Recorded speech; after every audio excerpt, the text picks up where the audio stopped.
Salve rapaziada, seja bem-vindo a mais um vídeo aqui no canal do Fabão. Dessa vez a análise aqui de resumo do UFC 330, cara. Vamos destrinchar aí o UFC 330, todas as lutas, né, agora que a gente já assistiu.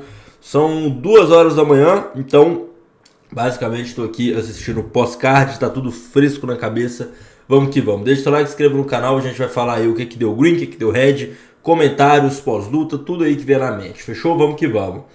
Primeira luta, Miktibek Orobai contra Jeremiah Wells. Cara, isso aqui é aquela luta que tem 2 pontos, tá? Primeiro, como é bom MMA, né, cara? Pô, do caralho, né, meu irmão? Você vê que o Miktibek Orobai ganhou o primeiro round muito bem, dominando. O segundo round controlou bem também. Pô, controle absurdo. Chegou no terceiro, o Jeremiah Wells encontrou a mão. O Orobai deu uma sentida ali, uma bobeada. Jeremiah Wells encontrou ali meio com um triângulo de mão ali, não sei se foi um zaquião, um triângulo de mão, não lembro agora. E cara, o Orobai apagou, ele não conseguiu sair. O Orobai, galera, ele era o maior favorito do card, ODD 1.07, tá? E eu sempre falo isso, cara, ODD 1.10, 1.0 não compensa apostar, tá? Não compensa, muito pouco. 1,20 ali. Dependendo da luta, 1.15, 1,20 é o que eu gosto de trabalhar. Mas 1.07, que era o Orobai e tava pagando, não compensa sob uma maneira, tá? Porque, assim, o retorno vai ser muito baixo pelo risco que você corre, né? Luta a luta. Então, assim, uma vitória com mérito do Jeremiah Wells, mas é o do MMA, né, cara? Assim, eu realmente não tinha expectativa por outra coisa. Eu achei que o Orobai venceria tanto em pé como no chão. Ele venceu, né? No primeiro e no segundo round ficou muito claro isso. Mas é MMA, né, cara? Terceiro round ali, o cara toma um bote, não acabou, né? Então é isso, cara. Jeremiah Wells quebrou a banca e começou o card sinistramente, vencendo. Eu tinha pego no grupo VIP essa vitória do Orobai, ou por nocaute ou por submissão. E eu comecei o card amargo, tá? Mas essa segunda luta foi um green muito bom. Neil Magny pra ganhar, cara. Ele perde o primeiro round, né? Ele é quedado ali, controlado. No segundo ele é quedado também. Ele consegue uma inversão. Eu não sei se o Brahimaj sentiu algum golpe, alguma coisa, cara, mas eu achei ele bem meio que, cara, uma vez que ele tomou a inversão, ele praticamente se entregou na luta, ele desistiu. Enfim, claro, né, méritos do Neil Magny, foi acertar nas mãos ali, mas eu esperava essa luta, né, um cenário de vitória do Neil Magny, nessa luta, do Neil Magny rechaçando as quedas do Brahimaj, né, e fazendo essa luta ficar na distância.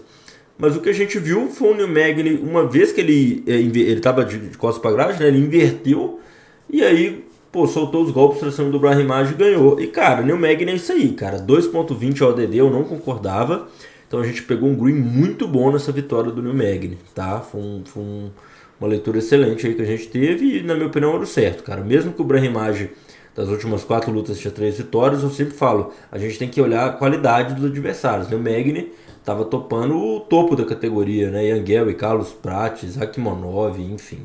Então, essa vitória do Neil Magny veio excelente pra gente. E mais uma luta que foi o Lucas Fernando contra o Rafael Tobias. Eu tinha indicado, né, a vitória do Lucas Fernando. Falei que eu já tinha visto ele lutar pessoalmente no LFA. É um cara que transicionou, né? Ele lutou no contender de 84 quilos e agora ele tá lutando de peso meio pesado, 93. E assim, cara, eu acho que a categoria é perfeita pra ele. Ele deu uma surra no Rafael Tobias, tá? Foram 64 golpes significativos a 14, né? Então, assim, é um número assustador, quase 5 vezes mais. Um controle de distância absurdo, chuta bem, chuta low kick, chuta alto, um jab. Ele chegou a dar knockdown no jab, né, meu irmão? O Lucas Fernando, ele deu um knockdown no Rafael Tobias usando um jab. E ele nocauteou de joelhada. Então olha o tanto de repertório que esse cara tem. Ele chutou pra caramba, nocauteou dando joelhada, deu knockdown com jab. Então controle de distância absurdo. Rechaçou todas as entradas de quedas do Rafael Tobias, que lutou completamente lutando de freio de mão puxado. Ficou toda hora soltando um cruzado ali que não passava nem perto do rosto do Lucas Fernando. Então foi uma aula, foi uma surra. Essa luta chegou ao terceiro round.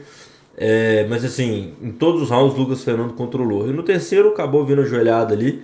E daí, enfim, foi uma masterclass, uma surra do Lucas Fernando, tá? Uma vitória muito boa que a gente pegou o green, inclusive.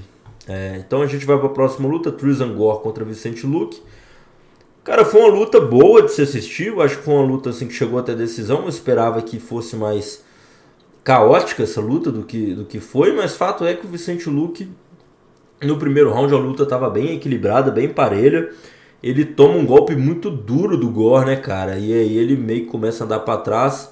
E então esse primeiro round foi do Gore, né? Muito no detalhe, porque tava bem parelho ali, os dois trocando chute, os dois trocando soco, se achando na distância. Mas aí complicou pro Vicente por causa que ele tomou um golpe limpo no rosto, né? Que fez ele dar uma recuada para dar aquela respirada, voltar na guarda ali. No segundo, daí já ficou muito claro, né? Porque o Trizan Gore, ele sofre uma tentativa de finalização do triângulo de mão e ele escapa, né? Com muita resiliência, né? Ele fica ali de 4 apoios. E aí uma vez que o Trizan Gore, consegue resistir, ele parece que o Vicente Luque gastou muita força ali tentando finalizar. Né, eu acho que é o melhor golpe dele de finalização, né, é o que ele mais tem finalização, e ele não conseguiu. Eu acho que ele se frustrou um pouco, deu uma cansada. Então, o Trizan Gore, ele praticamente dita o ritmo da luta depois dali, né, ele vai pro ground and pound, tenta um ataque de katagatame, só que muita pressão no ground and pound, né, cara, tanto que se você for ver aqui, o Trizan Gore termina a luta com 98 golpes, o Vicente Luque com 50, né, então praticamente o dobro, né, 50, 98, 48 a mais pro Gore. Então se deve ao fato muito desses golpes no ground and pound que o Gore conseguiu aplicar ali no segundo round. Aí no terceiro, né, teve até hábito que pontuou o round pro Vicente Luque, eu pontuei pro Trizan Gore. Aí foi uma luta mais protocolar ali, que não teve tanta ação assim. Mas o Trizan Gore, de maneira geral, ele lutou muito sólido. Eu acho que o Vicente Luque veio muito pra trocação, senti falta assim, de clinch, de tentar às vezes... por exemplo, naquele triângulo de mão ali, cara, por que ele tá, às vezes não tentou ficar por cima, sabe? Tentar ganhar um round, já que não deu pra finalizar. Mas enfim, isso é coisa de um momento, né? Isso é coisa do que o cara não tem como pensar ali na hora. Mas o fato é que eu fui com a vitória do Trizan Gore e deu green, deu bom, né? Tomei até um pouco de hate, cara. Muita gente tava botando fé no Vicente Luque, falando, que isso, tá confiando no Trizan Gore e tal. Mas é aquilo, cara. O Trizan Gore, cara, você vê as declarações dele, assim, ele parou de fumar, né? De palavras dele, né? Que parou de fumar maconha e de consumir pornografia. Mudou de academia, tá treinando com aquele cara. Esqueci, cara, da categoria. Até da categoria dele, do 84. Enfim.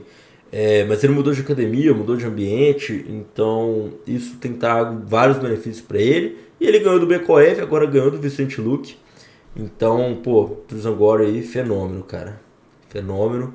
Vitória muito bem, ganhou na decisão. Aí a próxima luta do Deontay Johnson e Eric Mecônico, né? Não vou nem falar muito dessa luta, porque não teve luta, né?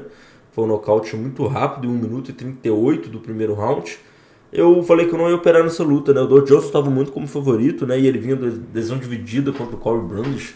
Assim, eu não vejo tanto futuro nele não, tá? Sendo bem honesto. Porque o Eric Mecônico também, nada demais. Mas o Deontay Johnson é um cara muito baixo para essa categoria. Eu acho que no casamento certo a gente vai pegar a green contra ele em algum momento, tá? Essa categoria tem muito cara bom. Tem Ryan Gandra, Sussurkaev, Ateba Gautier. Isso que eu nem tô falando do top 15, tá? Tô falando da galera de trás ainda. Então acho que fica bem difícil aí do Deontay Johnson ter futuro aí. Mas ganhou bem, foi um belo nocaute. Talvez ganhou um bônus, não lembro agora. Aí Charles Johnson contra o Eduardo Chapolin, galera. Essa luta a gente pegou green, tá? A gente foi a favor do Charles Johnson. E aquela parada de valor, né, cara? Porque o Chapolin ele pegou a luta com 3 dias de antecedência. Você vê que o primeiro round dele foi muito bom. Ele tava dominando, assim, o Charles Johnson. Tava bem melhor na distância, mais rápido. Mas aí, cara, ele dá um golpe legal. E aí eu acho que isso teve um efeito catastrófico mentalmente pro Chapolin, porque a luta praticamente empatou, cara. E toda a vantagem que ele conseguiu no primeiro round, gastando muito do gás dele e tal, do tanque de combustível, foi por água abaixo. E assim, foi uma dedução de ponto justa, tá? Porque ele bota o dedo no olho, depois acerta uma joelhada legal. Então, tipo, combou 2 erros, assim, sabe? Então, foi bem difícil. No segundo round, o Chapolin quase nocauteia o Charles Johnson, mas esse tiro saiu muito pela culatra. Porque o Chapolin, cara, assim, claro, ligou o senso ali de assassino, né? Deu um down no Johnson, né? Foi no upper ali, né? Alongado, foi um belo do knockdown. Eu achei que até ia nocautear. Mas aí, cara, o Charles Johnson, né, conseguiu se desvencilhar, respirando, se achando à distância. O Chapolin, aí o gás dele ficou destruído. Deu pra ver que no final do segundo round, mesmo o Charles Johnson tomando knockdown, ele termina melhor o Charles Johnson, e no terceiro round o Chapolin fica morto, destruído no gás. O Charles Johnson, 22 golpes a 8, né? Então foi um amasso na distância. E aí na tentativa de finalização, né, o Charles Johnson acerta o twister, né? O Chapolin, na hora que ele tenta ali virar para ficar de 4 apoios, o Charles Johnson trava o pescoço. E aí pega cervical, pega costela, pega tudo ali, quadril, enfim, né? Fica meio diagonal ali. E o Charles Johnson finaliza no twister, né? Com a finalização que não é que a gente vê todo dia. Mas, cara, é a análise, né? O Chapolin, né, ele substituiu o Rosel Shoa. E aquilo, né, cara? 3 dias de antecedência é muito pouco período. Mas você pudesse estar treinando e tal. Então o Gas cobrou e a gente pegou o green nessa luta. Aí, finalizando o card preliminar, a gente teve o Royal Álvares contra o Shiden Njokuani, que aí, porra, foi terrível. Que luta horrível do Royal Álvares, cara. Cara, que luta péssima, meu irmão. Lutou mal demais. Foi praticamente uma luta de Muay Thai. Lutou completamente da zona de conforto do Njokuani, que é melhor que ele de Muay Thai. Tinha mais altura, mais envergadura, mais acostumado nessa categoria. O Royal Álvares não tentou uma queda, cara. Não tentou uma queda. Um cara que tem 17 finalizações no seu cartel de MMA profissional. Um cara que fez parte do camp de treinamento para o Islam Makhachev. Tudo deixava entender que o Royal Álvares tinha uma capacidade de finalizar ou levar essa luta para baixo. Isso porque o Shiden Njokuani é um cara que não tem um jiu-jitsu bom. Inclusive já foi finalizado no UFC. E aí, cara, o Royal Álvares entrou no jogo do Njokuani, não se achou na distância. Meu irmão, mas tomou golpe de tudo quanto é lado, chute, joelhada, corpo inteiro, saiu completamente destruído. Foi uma luta horrível do Royal Álvares. Parecia que ele tinha comido uma feijoada antes da luta. Parecia que ele tinha passado no rodízio e foi lutar. Lutou pesado, lento, pouca estratégia, baixo QI de luta. Tomou as piores decisões possíveis em todos os momentos. Não variou o nível, estava perdendo em pé, não tentou mudar para baixo, clinch, nada. Ficou aceitando o jogo na distância do Njokuani, tomou todos os golpes, engoliu vários golpes limpos. Ficou de guarda baixa na curta. Foi uma luta terrível do Royal Álvares, terrível. Não tem nem mais o que comentar aqui não, foi uma luta péssima.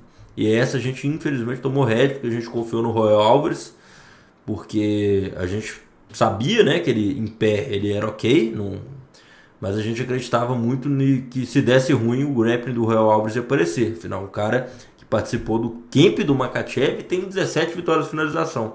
Aí o cara termina a luta com nenhuma tentativa de queda realizada. Tá aqui. É difícil de entender e é difícil de explicar. Aí a próxima luta a gente tem Edson Barbosa contra Esteban Ribovics. Essa luta foi muito simples, né, galera? A gente pegou a vitória do Ribovics porque um cara de 30 anos contra um cara de 40, né? Aquela parada. Se fosse o Edson Barbosa no auge, é outra coisa. Mas a idade chega, né? A idade chega.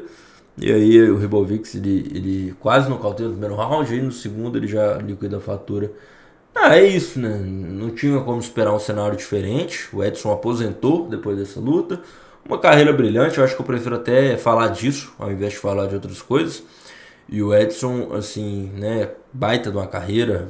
Pô, lutou com os melhores, Tony Ferguson no auge, lutou com Justin Gaethje, que é o atual campeão da categoria, lutou com Khabib no Magomedov, inclusive lutou uma guerra, foi uma luta que foi para decisão, o Edson não foi finalizado, lutou com Michael Johnson, Danig, meu irmão, muito cara, Lerone Murphy, o Edson Barbosa fez uma carreira espetacular, e, bom, 40 anos de idade, né, o tempo chegou, mas vitória Ribovics fez o dever de casa aí, e era o que esperava, a gente pegou o green nessa luta. Aí a próxima luta, cara, foi a luta que de verdade fiquei triste dessa luta, cara. Mansur Abdulmalik perder pro Dustin Stolfus é uma das coisas que eu menos esperava sobre um cenário, critério, viés. Mansur Abdulmalik, campeão de wrestling universitário, foi quedado igual um ameba pro Dustin Stolfus, entende? Foi uma luta completamente que o Abdulmalik morreu no gás, não se encontrou na distância. Parece que tava no mundo da lua, entendeu? E era um dos maiores favoritos do card, era o segundo maior favorito do card, perdeu pro Dustin Stolfus, que é um lutador de verdade comum dessa categoria. É um cara que nem de longe, assim, chega perto dos caras mais perigosos ali, se você for pegar do top 10 ali, sabe? Então, foi uma luta terrível do Abdulmalik, esperava muito mais dele. Tudo bem que ele vinha de derrota contra o Belgariu, que é um fenômeno, né, um sparring do Poatan e tal, mas, cara, perder pro Stolfus é uma coisa que acho que vai colocar ele 10 degraus atrás e vai ser difícil de operar a favor dele de novo, cara. A gente tem que ficar atento porque Parece que o problema do Abdulmalik é mais mental, cara. Fisicamente ele é disposto, ele é um cara que tem qualidade, mas parece que a mentalidade dele deixa a desejar. Não tem explicação pra performance que ele apresentou hoje, cara. Terrível, terrível. Ele e o Joel Álvares foram as decepções da noite. Eu não vou citar o Orobai, porque o Orobai, cara, ele ganhou o primeiro e o segundo, né? Porque senão aqui tem um mole e meio que mérito do Jeremiah Wells. Mas o Abdulmalik e o Joel Álvares estavam na mesma rodízio, cara. Os dois estavam jantando junto. Aqui Jalen Turner e Cauê Fernandes, né? Então só para recapitular, a gente pegou o green no Ribovics, pegou o red no Abdulmalik. Jalen Turner e Cauê Fernandes, eu peguei green, né? Vitória do Cauê Fernandes. Cara, a luta durou 40 segundos, né? Tipo assim, não tem muito o que comentar. Não tem o que comentar, foi literalmente 40 segundos. Então, 39 para ser exato. O Jalen Turner, né? Fica fintando ali no chute, o Cauê também. E é isso, cara. O Cauê Fernandes tentou uma cotovelada giratória completamente fora de timing, assim. O Jalen Turner se posicionou ali na saída, né? E deu um cruzado ali meio que de encontro. Nocauteou o Cauê. Não tem muito o que falar. Mérito do Jalen Turner. Eu tava com a vitória dele, mas eu não esperava que seria tão brutal assim. Faz parte da luta, poderia acontecer. Eu achei o Cauê Fernandes bem pequeno para essa categoria. Se você fosse ver a luta, pareciam dois caras de duas categorias diferentes. Mérito do Turner, a gente pegou green nessa. E aqui o card fica bom pra gente, né? Mackenzie Dern e Dylan Robertson. Luta de 5 rounds. Eu tinha mencionado que essa luta era muito difícil para Dylan Robertson pelo casamento, porque a Dylan Robertson ela tinha, né, a predileção de levar a luta para baixo. E você levar uma multicampeã de jiu-jitsu para baixo, ela aceita, né? E foi meio que o que aconteceu, cara. A Mackenzie Dern estava melhor em pé, trocou muito bem, acertou muitos chutes, inclusive, no primeiro round da Dylan Robertson. Quase finalizou no primeiro round, né? Um mata-leão ali encaixado. Mas depois, cara, foi uma luta que ela tava na velocidade 2.0, a Robertson tava no 1.5. O Mackenzie tava quedando, tava derrubando, progressão de solo. Não tava finalizando, nem abrindo o rosto, dando um golpe contundente, mas tava vencendo. Então foi isso por 4 rounds. O quinto round eu pontei pra Dylan Robertson, mas foi uma luta que a Mackenzie dominou, vamos assim dizer. E aqui na luta principal, lembrando, deixa seu like, se inscreve no canal. Lembrando que temos nosso grupo gratuito, que eu envio todos os melhores palpites por lá. O link está na descrição ou aqui nos comentários. Não esquece de criar sua conta na Bateu, para você pegar todas as operações desse card, do Contender, de todos os melhores eventos que está tendo, tá? Nosso grupo VIP também está aqui na descrição, melhores informações. Islam Makhachev e Yanguel na luta principal, cara. É uma luta que a gente sabia, né, que ia ser de gato e rato. O Makhachev tentando derrubar a Yanguel e fazer essa luta ficar em pé. Uns dois primeiros rounds o Makhachev... O primeiro round ele dominou, né? Bem naquele estilo de grampear mesmo. O Yanguel sobreviveu. Cara, no segundo o Makhachev foi bem melhor, né? Principalmente a nível de trocação. Tanto que ele dá um knockdown no Yanguel. Ele acerta um chutaço, assim. E aí, cara, o Yanguel sobrevive e tal. Mas aí começou 2-0 pro Makhachev, né? O Yanguel com bom senso de urgência no terceiro. Ele volta impondo. Trabalhou muito bem o jab. Eu acho que o terceiro round, assim... Eu de verdade comecei a cogitar a vitória do Yanguel, porque ele marcou muito jab, estava marcando o pisão no joelho, assim, rechaçou várias entradas de queda e parecia que o Yanguel estava no controle da distância, cara. Ele termina o terceiro round muito bem e o Makhachev acusando uma queda de gás. No quarto round, o Makhachev volta com a cara toda marcada, tá? E o Yanguel ele na distância. E aí aquela parada, cara. O Makhachev, no quarto round, ele termina controlando o Yanguel. Só que ele não termina por cima do Yanguel nem nada. Termina no clinch ali na grade, exercendo controle. Mas o Yanguel estava pontuando muito em cima do Makhachev. Dando cotovelada na costela, dando soco ali, mesmo que seja, né, sem ângulo ali, meio soco do clinch. Mas estava golpeando muito mais que o Makhachev. Eu tinha pontuado, né? Eu fui ver depois as papeletas. Eu tinha pontuado o quarto round pro Yanguel, tá? Só que 2 juízes viram vitória no Makhachev no quarto round. Então foi um round bem difícil de se pontuar. Agora no quinto round, né? Que foi o round derradeiro, eu falei, cara, talvez o Yanguel vai vencer na minha contagem, porque tava 2-2, né? Os 2 primeiros rounds pro Makhachev, os 2 últimos pro Yanguel. E aí, cara, no quinto round, os 2 primeiros minutos, o Yanguel estava bem melhor na distância, cara. Assim, o Makhachev estava só fintando, não estava soltando golpe, estava meio que dando respirado. O Yanguel estava ali fintando, mas soltando golpe, soltando chute, soltando soco. Tava melhor na luta. Pra mim ali, se terminasse, dava Yanguel. E aí foi lá o Yanguel e toma a queda, né, do Makhachev. E foi uma queda com muita intensidade, que ele consegue pegar as costas, botar o gancho e controla ele até o final. Então é isso, cara. O Makachev, ele é campeão por um motivo. Ele tira da cartola aqueles momentos e aí a gente vai ter que esperar aí se é o Morales, se é o Carlos Prates, porque realmente tá bem difícil. Mas foi um card legal, tirando essas zebras aí, né? Que essas três zebras aí do Abdulmalik perder pro Stolfos foi triste. Performance do Joel Álvares, cara, de verdade, que lixo performance do Joel Álvares. Terrível. E esse mole que deu o Orobai. Mas foi um card legal, a gente pegou a vitória do Lucas Fernando, pegamos o Neil Magny em odd 2.20, pegamos a vitória do Tristan Gore, pegamos a vitória do Charlie Johnson 1.80. Ribovics, a gente pegamos a vitória do Jalen Turner, apesar dos 25 golpes que eu mandei, a luta acabar em 40 segundos foi osso. Pegamos a vitória da Mackenzie, pegamos a vitória do Islam Makachev também. Então foi um caso legal, teve essas três zebras aí, mas, cara, de verdade não me arrependo. Mandar Abdulmalik contra o Stolfos, achei muito que ia dar Abdulmalik. Royal Álvares contra o Jokuani, assumo realmente que, cara, contava com esse jogo de queda do Álvares. Um cara que participou do camp do Makachev, 17 vitórias de finalização, o cara não tentou uma queda, velho. Nossa, como é que explica? E essa do Orobai aí, meu irmão, aí realmente é daquele caso que é loucura, porque não tinha valor 1.07, né? Mas, enfim, é o que foi. Os dois maiores favoritos do kart perderam, mas o resto a gente mandou bem. Então é isso, rapaziada. Tamo junto, forte abraço, valeu!